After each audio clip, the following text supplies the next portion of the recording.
পিঠ থেকে গেছে। আচ্ছা ভাই, পিঠ পিঠ কার ঠেকছে? ওনাদের ঠেকছে না আমাদের ঠেকছে?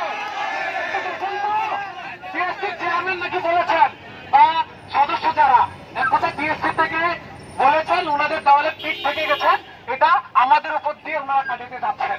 আচ্ছা পিঠ মানে কি পাখার ছাল কার উঠতেছে ভাই একটু দেখেন তো, কার ঠেকেছে পিঠ?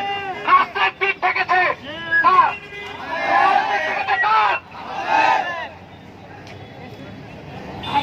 আর চাকরি পাচ্ছি তো আমরা, তাই না?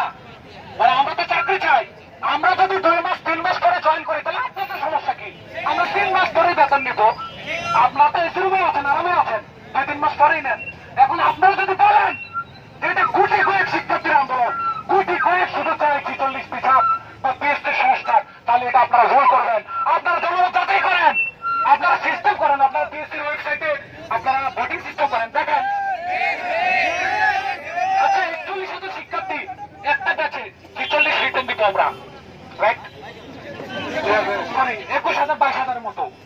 তো আমরা এরপরে প্রত্যেকটা হতে আলাদা আছে না?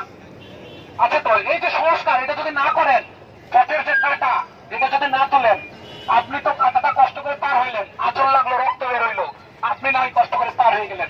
আপনার ভবিষ্যতের ছোট ভাই বোনেরা, আপনার পরবর্তী প্রজন্ম এরা আবার সাফার করবে না?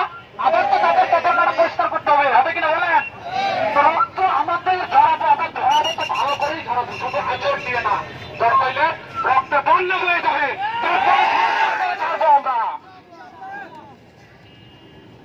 এখন আমাদের সংগ্রাম চলছে তো নাকি? চলবে? আপনারা বলেছেন যে আমরা আবারও অনশন করবো। ইভেন আমি জানি না এক সেনাবাহিনী ভাই বলেছেন, উনি বলেছেন না অন্য কেউ বলেছেন জানি না। আমার কথাই যদি ভুলে থাকে আপনারা, আপনাদের সাথে তো কথা হয়েছে, যিনি বলেছেন যে ভাই যদি ভুল হয়ে থাকে আপনারা এসে আবার বলবেন আমাদেরকে বা আমাদের ডাক্তার, আমরা যাবো, আমরা প্রস্তুত আছি আপনাদের সাথে কথা বলার জন্য। কিন্তু একজন বলেছে যে আমরা এখানে